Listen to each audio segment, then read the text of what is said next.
আসসালামু আলাইকুম রহমতুল্লাহি ওয়া আজ শোনাবো ৮৬ নং সূরা তারিক এর শানে নজুল। আখিরাতের উপর কাফিরদের ক্রমাগত অবিশ্বাসকে কেন্দ্র করে এই সূরাটি নাজিল করা হয়। আল্লাহ এক্ষেত্রে মানুষকে তার নিজ অস্তিত্ব নিয়ে ভাবার উপদেশ দিয়েছেন। মানুষকে এক ফোঁটা অতি তুচ্ছ পানি থেকে সৃষ্টি করা হয়েছে এ কথাও মনে করিয়ে দিয়েছেন। প্রথমবারই যিনি এভাবে বানাতে পারেন তিনি কেন পুনরায় সৃষ্টি করতে পারবেন না? আর সে সময় তিনি প্রত্যেক ভালো মন্দ সব কাজের হিসাবও নেবেন। হিসাব নিকাশ শেষে প্রত্যেককে তার কাজের বদলা দেওয়া হবে। যদি বদলা দেওয়া নাই হয় তাহলে তো দুনিয়ার সবকিছুই অনর্থক হয়ে যাবে।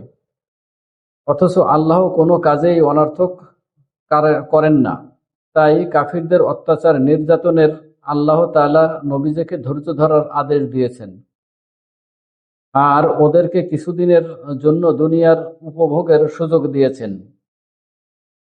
কদিন বাদে উনাদেরকে তো আল্লাহর কাছেই ফিরতে হবে। সেদিন তো ওদেরকে সব শাস্তির মজা একসাথে বোঝানো হবে।